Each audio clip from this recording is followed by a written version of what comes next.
नमस्कार दर्शक बंधु मु इंदु आपण मानकु स्वागत करुछि मोर यूट्यूब चैनल ओडिशा टिप्स को।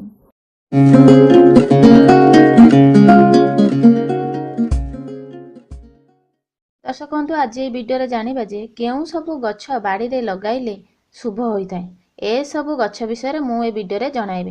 तेबे वीडियो को स्टार्ट करिया पूर्व कहि रखुछि जे जदि ए पर्यंत हम चैनल को सब्सक्राइब करनाती तेबे प्लीज सब्सक्राइब करंतु एवं नोटिफिकेशन पाइबा पई बेल आइकन को क्लिक करंतु। चलंतु वीडियो को स्टार्ट करिबा।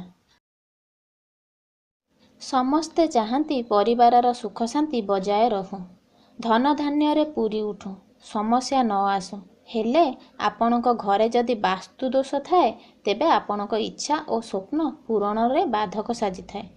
एही वास्तु दोष दूर करिबा पई किछि प्रतिकार मध्य अछि। आसंतु सेही उपाय गुड़िक जानिबा। प्रथमे तुलसी गछ। घरर वास्तु दोष दूर पई तुलसी गछ मुख्य भूमिका ग्रहण करे। घरे तुलसी गछ थिले सुख शांति और समृद्धि आसीथाए। ऐशान्य कोणरे तुलसी गछ लगाइले भारी शुभ साब्यस्त होइथाए। द्वितीय रे अँला गछ। सेहीपरि वास्तुशास्त्र अनुसारे अँला गछर मध्य महत्व रहिछि। अँला गछरे देवादेवी वास करंती बोली विश्वास रहिछि। तेणु आपण निज बाड़ी रे अँला गछ लगाई परिबे और पूजा मध्य करि परिबे। एहा द्वारा आपणक परिवार उपरे देवादेवी शुभ दृष्टि पड़ी थाए। तृतीय रे बेल गछ। सेहीपरि बेल गछ हेउछि भगवान शिवंकर प्रिय। आपण निज बाड़ी रे बेल गछ लगाई परिबे।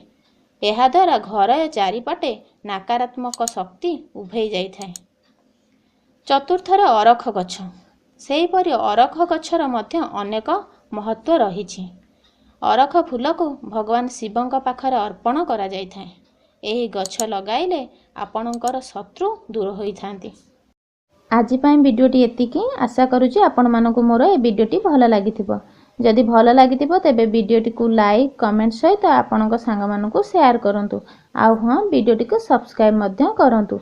आउ मोर आगामी वीडियो पाइबा पई सब्सक्राइब बटन पाखा थिबा बेल बटन को निश्चित दबांतु। Thank you watching my YouTube channel Odisha tips.